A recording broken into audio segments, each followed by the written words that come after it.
Presiden Prabowo Subianto memberikan rehabilitasi atau pemulihan hak dan nama baik kepada ex-direktur PT ASDP, Ira Puspadewi. Sebelumnya, Ira divonis 4,5 tahun penjara oleh Hakim Pengadilan Tipikor pada Pengadilan Negeri Jakarta Pusat dalam kasus korupsi akuisisi PT Jembatan Nusantara. Kasus itu disebut merugikan negara 1,25 triliun. Pengumuman rehabilitasi Ira Puspadewi oleh Presiden Prabowo Subianto disampaikan Wakil Ketua DPR Sufmi Dasko Ahmad. Dasko menyebut rehabilitasi karena adanya aspirasi masyarakat melalui DPR. DPR pun melalui Komisi Hukum telah melakukan kajian terhadap perkara yang menjerat Ira Puspadewi dan melanjutkannya melalui Kementerian Hukum hingga Presiden Prabowo. Menerima berbagai aspirasi dari masyarakat, kelompok masyarakat, kami kemudian meminta kepada Komisi Hukum untuk melakukan kajian terhadap perkara nomor 68 Pitsus PPK 2025 PN Jakarta Pusat atas nama Ira Puspadewi, Muhammad Yusuf Hadi, Hari Muhammad Adi Caksono. Dari hasil komunikasi dengan pihak pemerintah, alhamdulillah pada hari ini Presiden Republik Indonesia Bapak Prabowo Subianto telah menandatangani surat rehabilitasi terhadap 3 nama tersebut. Komisi Pemberantasan Korupsi merespons keputusan tersebut. Menurut KPK, secara formil, proses hukum terhadap Ira Puspadewi sudah diuji di pra-peradilan. Sementara secara material, hakim juga sudah menjatuhkan putusannya. Namun pemberian rehabilitasi adalah hak prerogatif Presiden.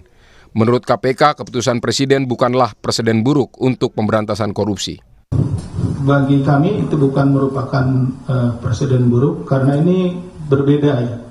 Tadi kami bisa sampaikan bahwa yang menjadi tugas kami itu adalah sudah selesai, baik secara formil, pembuktian secara formil maupun secara material. Nah, perlu dibedakan terhadap hasil terhadap putusan itu kemudian saat ini diberikan rehabilitasi itu adalah hak prerogatif daripada Bapak Presiden. Jadi kami tidak lagi ada pada lingkup dari kewenangan tersebut gitu. Pakar hukum pidana Jamin Ginting menilai rehabilitasi kepada Ira Puspadewi oleh Presiden Prabowo Subianto merupakan tamparan kepada Hakim Tipikor dan juga kepada KPK karena berulang kali keputusan hukum mereka dinilai tak tepat. Ini menunjukkan bahwa apa yang sudah diputuskan oleh Pengadilan Tipikor Jakarta Pusat terjadi suatu kekeliruan. Saya kira ini bukan pertama sekali kejadian di mana KPK dalam mengajukan penyelidikan dan penuntutan dianulir.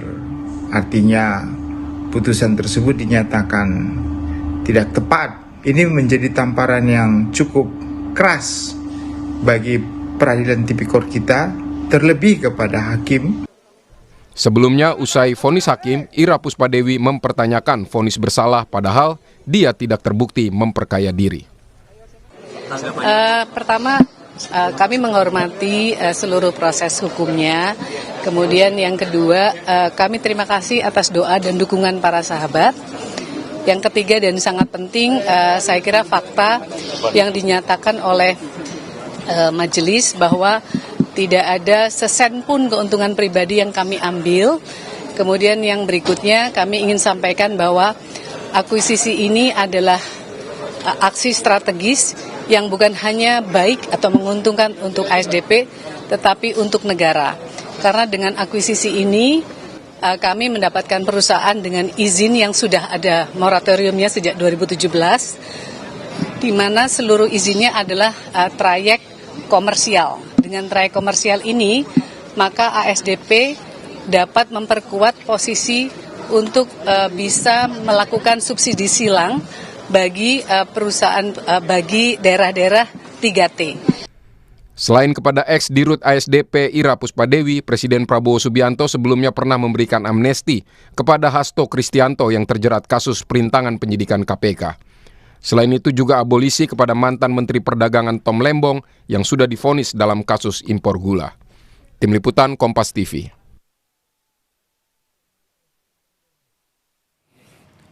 Lalu apakah rehabilitasi kepada Ira Puspadewi oleh Presiden Prabowo Subianto dapat jadi presiden yang memperburuk pemberantasan korupsi atau langkah tegas mengoreksi proses hukum yang tidak tepat?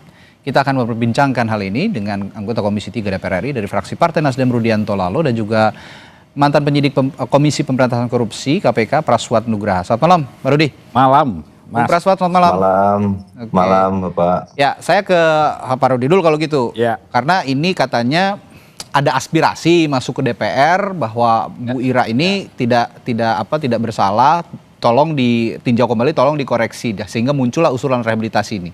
Bagaimana sebenarnya rehabilitasi ini melewati proses di DPR? Ya, yang pertama tentu ini kan hak istimewa presiden. Ya. Ini politik konstitusional presiden atau ekstrajudisial presiden sebagai kepala negara. Oke. Dan itu diatur dalam konstitusi kita pasal 14 ayat 1 yang mengatur tentang grasi, abolisi, amnesti dan rehabilitasi.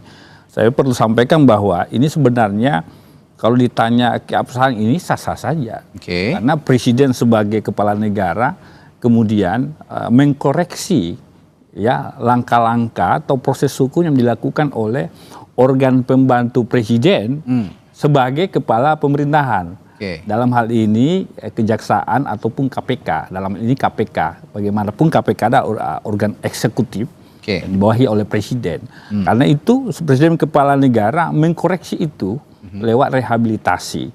Saya sendiri kalau ditanya soal ini menurut saya sah-sah saja. Kita harus memaknai secara positif. Sekali lagi kasus proses hukum yang kemudian memunculkan persepsi beragam, pro kontra atau berpolemik di masyarakat tentu akan menimbulkan beragam komentar dan sebagainya.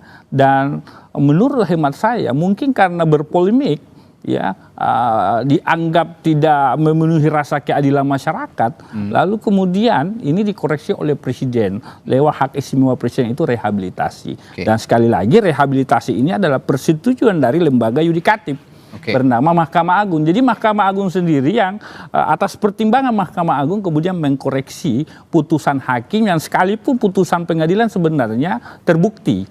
Ya kan, dan ada dissenting opinion dari ketua majelis hakim, tetapi karena ini mungkin dinilai oleh presiden berpolemik di masyarakat, terdakwa ini dirut ASDP ini dianggap ya semacam ada proses hukum yang tidak adil, ya ada ketidakadilan di situ, ya ini kemudian yang memutuskan presiden menganggap ini perlu dikeluarkan rehabilitasi. Oke, ada proses hukum yang tidak adil. Tapi kok saya memandangnya, karena ini juga disuarakan ya beberapa kali oleh Ibu Ira lewat kuasa hukumnya juga bahwa ada kriminalisasi. Jangan-jangan betul gitu tindak kriminalisasi ini terjadi hingga akhirnya diputus begitu, padahal sama sekali tidak bersalah dan tidak merugikan negara. Ada pendapat soal anggapan itu? Ada makna dari rehabilitasi ini pertama, koreksi bagi penegak hukum kita yang notabene pedang keadilan presiden, apakah jaksa, polisi, ya KPK. Agar dalam proses hukum itu betul-betul motifnya murni hukum. Jangan kemudian ada motif-motif lain, misalkan hanya mengejar kuantitas produk kasus misalkan, sehingga kasus-kasus yang penting proses hukum saja. Akhirnya dinilai di masyarakat beragam komentar, berpolemik, ya kan begitu yang terjadi. Kemudian makna kedua saya kira ini majelis hakim harus memaknai pengadilan itu bukan tempat menghukum orang. Pengadilan itu adalah tempat mencari keadilan. Dia adalah benteng terakhir pencari keadilan. Sehingga jangan karena tekanan publik lalu kemudian dalam pemeriksaan di persidangan, udahlah, sekalipun misalkan terdakwanya harusnya bisa bebas, tetapi karena mungkin takut tekanan publik membebaskan seorang terdakwa, akhirnya serba takut. Ya vonis aja lah. Akhirnya begitu dia vonis, ribut lagi di tengah masyarakat. Inilah hakim betul-betul harus menyelami rasa keadilan yang hadir di masyarakat. Itu persoalan legitimasi dan kredibilitas pengadilan kalau begitu lewat hakim jadinya memutus perkara tertentu. Apakah ada tekanan atau tidak, ya itu harus benar-benar di tengah kan, hakim itu harus benar independen. Tapi saya ingin juga menegaskan ke Bung Praswad, Mas Praswad, menurut Anda apakah ini rehabilitasi ini berpotensi menjadi presiden buruk yang melemahkan pemberantasan korupsi seperti saya singgung tadi di awal? Jangan-jangan bisa sebagai blueprint bagi koruptor lain, atau justru langkah korektif untuk proses hukum yang keliru yang saya singgung juga tadi? Sebenarnya ya gini Mas, jadi kalau dari sisi KPK kan seperti tadi dijelaskan sama Bang Asep, di penindakan bahwa tugas KPK sudah selesai, jadi proses penyelidikan, pengaduan masyarakat, penyelidikan, penyidikan, dan penuntutan kasus ini kasus panjang ya Pak. Jadi bukan kasus yang kemarin sore jatuh tiba-tiba misalnya atau OTT gitu ya. Bukan. Ini jadi dari prosesnya sudah dari Dumas, diekspos sama pimpinan, naik ke lidik, diproses di penyelidikan, naik ke ekspos pimpinan lagi. Jadi udah ngelewatin setidak-tidaknya 4 kali ekspos kasus ini ke pimpinan dan dihadiri oleh penuntut umum, penyelidik, penyidik, Dumas, tim surveillance interception dan lain-lain. Jadi maksud saya yang mau saya sampaikan di sini adalah bahwa kasus ini secara prudent itu sudah sangat-sangat mencukupi bahwa memang ini sudah melewati seluruh prosedur yang sudah harus dilewati oleh satu kasus untuk naik perkaranya di KPK. Satu. Yang kedua, bahwa kemudian hari ini ada fakta kenyataan bahwa Presiden melakukan mengeluarkan hak prerogatifnya melalui rehabilitasi yang berdasarkan pasal 14 ayat 1, tentu saja ini harus diberikan ada masukan ya, pertimbangan dari Mahkamah Agung. Secara prosedural mungkin saya nggak paham ini sudah ada atau belum masukan pertimbangan dari Mahkamah Agung, tapi mungkin secara formil pastinya sebelum Presiden mengeluarkan kepres itu sudah harus dipenuhi ya. Nah, ini sesuai 14 ayat 1 ya sah-sah saja, meskipun memang di dalam KUHAP itu Presiden tidak boleh masuk ke material karena di KUHAP itu diatur bahwa orang-orang yang kecuali diputuskan pengadilan untuk tidak bersalah, maka boleh dilakukan rehabilitasi, atau rehabilitasi ini sifatnya hanya mengembalikan nama baiknya, bukan untuk mengintervensi perkaranya, apalagi sudah diputus pengadilan. Yang ketiga, Mas, ini kalau misalnya kita ngomongin bahwa ini presiden buruk atau tidak buruk, ini pasti kita akan ngomong bahwa ya ini suasana kebatinan pastinya teman-teman di KPK, bagaimana mungkin itu kasus yang sudah dibangun dengan susah payah, jerih payah dan bertahun-tahun, ini tiba-tiba kemudian setelah selesai lalu diintervensi secara politik. Ini kan mengganggu trias politika sebagai dasar pondasi kita bernegara dan berdemokrasi. Itu ada kewenangan eksekutif, legislatif, dan yudikatif. Memang harusnya kami sih dari koalisi masyarakat sipil tentu saja sangat kecewa, Mas. Jadi ini harus disampaikan ke publik bahwa dari aktivis para penegak hukum dan aktivis anti korupsi pastinya sangat kecewa dengan situasi seperti ini, karena apa yang nggak menjamin di kemudian hari nanti kemudian kasus-kasus perkara-perkara korupsi yang sedang berjalan sekarang di KPK itu kemudian tidak lagi diintervensi oleh Presiden. Itu aja. Saya menggarisbawahi kalimat Anda tadi mengganggu trias politika. Saya akan tanyakan ke Pak Rudi, tapi sebelum saya tanyakan itu, saya mau minta respons Anda juga soal adanya anggapan kriminalisasi dalam kasus ini oleh KPK, dikatakan oleh beberapa pihak begitu. Bagaimana respons Anda soal ini? Ya tentu saja pengaburan fakta dan pengaburan juga dari informasi, misinformasi itu sudah kita tahu lah bahwa kekuatan buzzer di luar dan lain-lain itu bisa merubah opini masyarakat. Jadi Anda menganggap itu perbuatan buzzer ya? Itu menurut saya tidak beralasan, karena secara hukum itu secara unsur perkara dan bahkan secara teoritis, filosofis dan praksis saya bisa menjelaskannya 7 hari 7 malam apa itu prinsip business judgment rule dan apa itu prinsip pasal 2 dan pasal 3 gitu, Mas. Jadi saya pikir akan jadi perdebatan yang seperti perdebatan kusir ya jadinya nanti. Jadi seperti itu, tapi yang paling penting bahwa hakim sudah menyatakan itu bersalah dan full toid, memenuhi semua unsurnya lengkap. Meskipun ada dissenting, tapi dissentingnya lepas, bukan peristiwa pidananya tidak ada, tapi peristiwanya pidananya ada, tapi hakim berpendapat lain bahwa pertanggungjawabannya yang dipertanyakan. Gitu. Jadi Oke, peristiwa pidananya ini lengkap full toit gitu, Pak. Oke, Ya. baik. Nah, saya sekarang baru bertanya ke Pak Rudi. Ya. Bagaimana juga tadi yang dikatakan oleh Bung Praswat bahwa proses pengampunan terhadap para terpidana kasus korupsi atau terdakwa lah ya, kasus korupsi ada juga terpidana. Ini mengganggu trias politika. Jadi sehingga legitimasi hakim, legitimasi pengadilan pun juga jaksa penuntut umum baik juga dari KPK ini seolah dianggap seolah dianggap tidak benar, penyelidikan yang dilakukan tidak benar, penuntutan dianggap juga tidak benar, sehingga mengganggu trias politika. Saya akan tanyakan hal itu, tapi setelah jeda, sesaat lagi di Sapa Indonesia Malam, tetaplah bersama kami.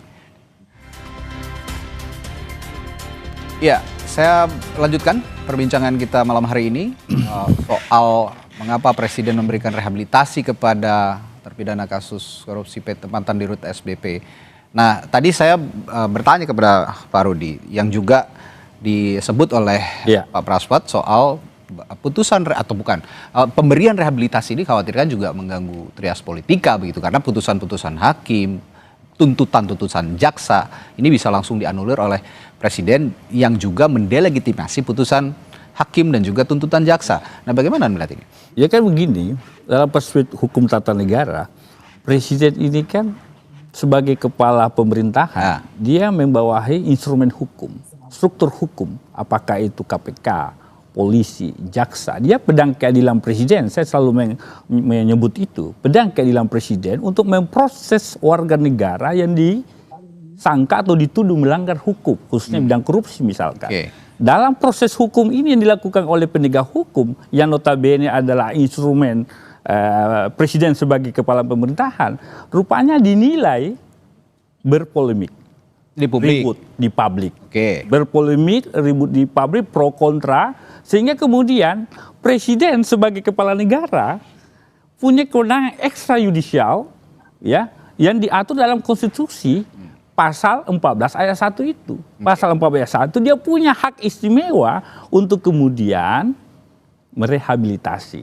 Dan tapi itu gini, yang dipilih oleh presiden. Tapi sebentar, Pak Rudi. Tapi sebentar begini, kalau bicara polemik di publik begitu ya, agak bahaya juga menurut saya kalau memang semua putusan di pengadilan itu bisa disetir oleh keinginan publik, kan tidak bisa begitu juga. Betul, setuju. Makanya saya katakan tadi, kita memaknai kebijakan presiden, ini kan politik konstitusional presiden yang mengubah arah hukum. Dan itu dasarnya jelas di dalam konstitusi kita. Nah, sah-sah saja. Nah, sekarang apa makna di balik ini? Saya mengatakan mudah-mudahan proses-proses hukum yang dilakukan oleh penegak hukum ini adalah proses hukum betul-betul yang benar. Tidak lagi misalkan oleh banyak kejadian sebelum-sebelumnya, kadang-kadang kan penegak hukum menggunakan hukum ini jadi alat pukul, misalkan. Alat pukul untuk kepentingan tertentu misalkan. Nah, makanya saya katakan presiden ketika mengambil kewenangan ekstradisial ini itu kan sah dan benar. Nah, sekarang ini menjadi koreksi bagi penegak hukum agar dalam penegakan hukumnya betul-betul kasus yang diproses adalah murni motifnya hukum dan betul-betul menyelami rasa keadilan masyarakat. Begitupun kekuasaan yudikatif dalam memutus perkara betul-betul melihat secara komprehensif perkara ini. Jangan sampai itu menjadi kontroversi baru. Saya melihatnya ketika ada kasus-kasus seperti Tom Lembong. Itu politis, bisa dianggap politis. Dikasih abolisi. Hasto amnesti. Juga. Nah, kalau ini kemudian guru yang kemarin sudah terpidana, itu kan kasus tidak masuk akal. Tidak masuk akal sekali. Jadi begini, saya tegaskan dulu. Ya, itu yang dikoreksi presiden. Berarti ada yang keliru. Artinya apa yang ditempuh oleh Ibu Ira sekarang dengan guru yang di itu sama ya? Tidak ada perbedaan sama sekali. Tidak ada implikasi hukum ke depan. Saya melihatnya presiden menilai ada yang perlu diperbaiki. Kan seperti itu. Makanya beliau menggunakan hak istimewa yang dimiliki sebagaimana itu dalam konstitusi. Tentu atas dasar pertimbangan Mahkamah Agung. Karena kalau bicara rehabilitasi, bicara grasi, itu pertimbangan Mahkamah Agung. Lain halnya kalau bicara abolisi dan amnesti. Itu atas dasar pertimbangan kekuasaan legislatif atau DPR. Saya ingin bertanya ke Bu Praswat soal implikasi ke depannya untuk lembaga KPK.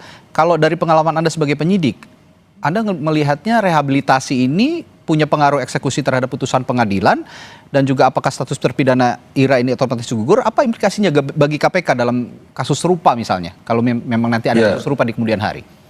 Bagi KPK kan tugas KPK sudah selesai ketika sudah limpah di pengadilan, Pak. Jadi bagi KPK setelah lidik, sidik, penuntutan P19, P21 perkara dinyatakan lengkap, maka digelar di persidangan, maka pada hari diputuskan oleh hakim, maka selesai sudah, karena penuntutannya juga memang dari KPK ya. Kecuali di lembaga penegak hukum lain, sidiknya hanya sidik aja, sampai sidik saja, penuntutnya kejaksaan. Nah, dalam konteks ini secara organisasional pasti kami akan menjawab, pasti KPK akan menjawab bahwa tugas kami sudah selesai dan ini tidak akan melemahkan pemberantasan korupsi, karena pasti secara institusi KPK adalah ya alat negara untuk memberantas korupsi, itu sudah pastilah. Jadi tidak boleh KPK melemah atau KPK kecewa dan lain-lain, itu tidak mungkin akan disampaikan secara formal oleh institusi KPK. Tapi secara material, teman-teman penyidik, penyelidik,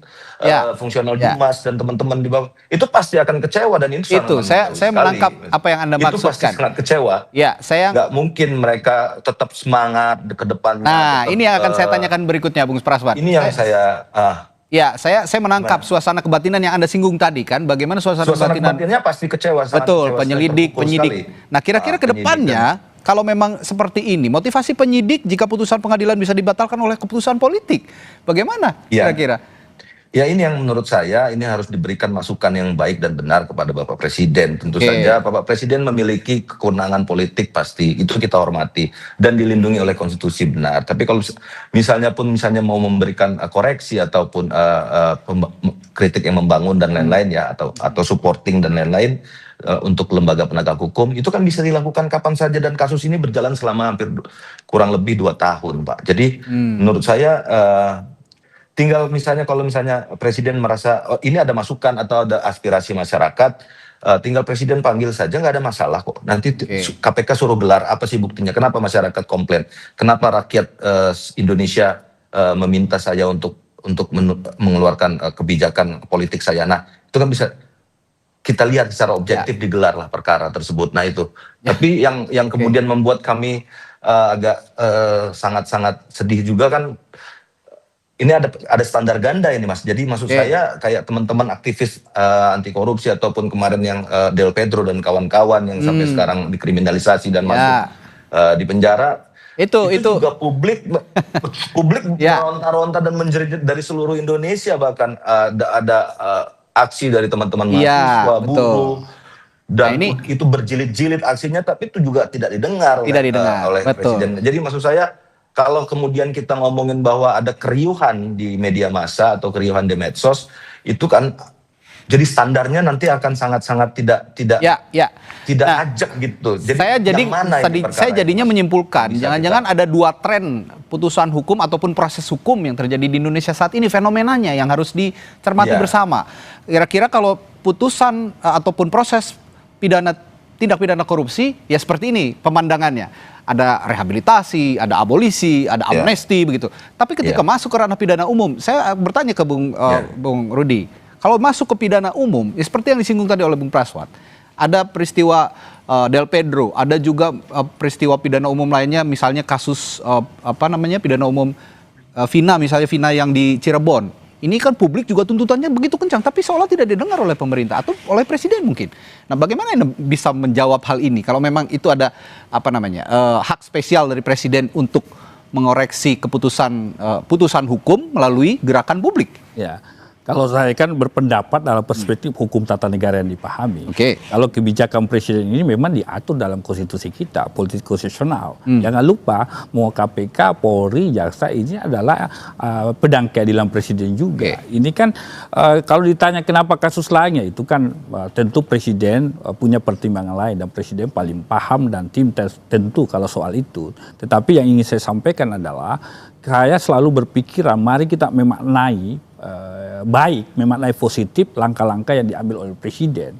Ya, pertama itu tadi, ini mungkin menjadi koreksi bagi instrumennya sebagai Presiden sebagai kepala pemerintahan. Yang kedua, ini koreksi bagi hakim misalkan. Hakim dalam memutus suatu perkara jangan lagi terkesan ya takut membebaskan, karena sesungguhnya pengadilan itu tempat mencari keadilan. Di banyak kasus tipikor karena opini hakim membebaskan kasus tipikor, kadang-kadang hakim membebaskan tipikor menjadi bulan-bulanan media, jadi bulan-bulanan opini, sehingga mungkin ada juga hakim-hakim yang tidak berani membebaskan yang seharusnya mungkin secara materi perkara hukum itu bisa bebas, misalkan tidak terpenuhi mensreanya, ataukah mungkin ini pure bisnis atau apa dan sebagainya. Tapi saya tidak mau masuk di teknis yudisialnya, karena saya hanya mau mengomentari dalam perspektif ketatanegaraannya. Tapi begini, dari perbicaraannya Bung Rudi dari tadi, ini menyinggungnya hakim terus, tidak ada jaksa. Jadi mungkin salahnya dalam konteks ini seringkali ada di putusan hakim, bukan di penuntutan jaksa gitu kira-kira ya. Ya, karena hakim harus juga menimbang beberapa faktor di luar fakta-fakta yang tersaji di persidangan, begitu? Ya, tentu kalau jaksa, penyidik itu kan pedang Presiden, kekuasaan eksekutif. Karena dia diberi kewenangan undang-undang untuk menyidik kasus tindak pidana korupsi bila mana ada warga negara yang melanggar hukum. Hakimlah yang menilai di perkara, kan begitu. Ada pembelaannya advokat, ada yang mewakili negara, dalam hal ini penuntut umum di persidangan. Kadang-kadang hakim dalam memeriksa pemeriksa kasus ini karena takut tekanan publik, kalau dia membebaskan akhirnya menghukum saja. Ya memang ujung tombak akhir ada di hakim. Makanya ini yang seringkali memunculkan polemik, sama seperti kasusnya Tom Lembong. Publik menilai Tom Lembong nggak bersalah, tiba-tiba dihukum. Akhirnya ribut kemana-mana. Karena ribut kemana-mana, Presiden sebagai kepala negara menggunakan kekuasaan yudisial. Mengambil sikap. Nah, terakhir saya ke Bung Praspat. Kalau pembicaraannya Bung Rudi tadi, ini ada di permasalahannya sebenarnya ada di putusan hakim. Mereka seringkali tidak mempertimbangkan apa yang terjadi di luar, di samping ada fakta-fakta yang terjadi. Mungkin koreksi. Tapi pertanyaan saya begini, jika trennya seperti ini, Anda sebagai penyidik yang juga nanti memberikan rekomendasi kepada penuntut, dalam hal ini jaksa, masih optimistis bisa terus bekerja dengan baik kira-kira ke depan?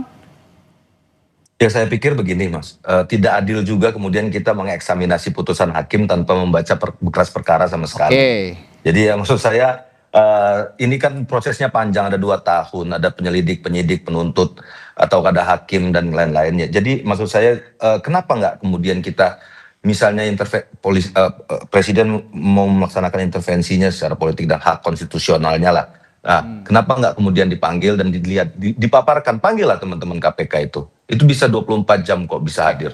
Nah, pimpinan KPK hadir, panggil. Kenapa? Ada apa? Ada masalahnya apa? Alat buktinya mana? Unsur perkaranya mana? Tapi kan sampai saat ini kan belum pernah pimpinan KPK untuk dipanggil Presiden dan menjelaskan secara objektif kasus ini apa, buktinya apa. Nah, ini yang pertama. Yang kedua, yang harus kita hati-hati juga, kalau misalnya publik akan menilai bahwa percuma memberantas korupsi karena pada akhirnya bisa dibebaskan juga, ini kan menjadi bahaya sekali untuk kita masa depan pemberantasan korupsi di Indonesia, karena putus asanya para pejuang-pejuang anti korupsi ini, terutama teman-teman di KPK, kekecewaan mereka itu juga harus didengar. Jadi maksud saya berharap tentu saja Bapak Presiden selaku pemimpin negara kita ya pasti tolong juga didengar lah. Berkomunikasi suara-suara dengan kami, suara-suara teman-teman saya ya, teman-teman saya di KPK. Itu juga harus dengar. Keresahan hati, kegelisahan mereka juga harus didengar. Nggak bisa kemudian kita, ini ada medsos, rame di medsos. Enggak. Sementara jadi tidak sereaksioner itu ya. Malam bertaruh nyawa mereka di lapangan untuk membangun kasus ini. Itu gimana? Saya tangkap maksud Anda, Bung Prasad. Atau gimana? Artinya saya garis bawahi bahwa Presiden sebaiknya berkomunikasi, berinteraksi juga dengan KPK, apa yang mereka butuhkan begitu ya, apa yang mereka keluhkan, termasuk dalam melakukan penyidikan, penuntutan hingga akhirnya nanti berujung pada putusan di pengadilan. Dalam utamanya kasus apalagi kalau tindak mau pidana mengeluarkan rehabilitasi ya. Oke, apalagi untuk mengeluarkan proses rehabilitasi perlu juga berkomunikasi dengan KPK. Baik, terima kasih. Baik, terima kasih anggota DPR Komisi 3 dari fraksi Partai Nasdem Pak Rudianto Lalo, dan juga ada mantan penyidik KPK Bung Praswat Nugraha telah berbagi perspektifnya malam hari ini. Sampai jumpa, selamat malam.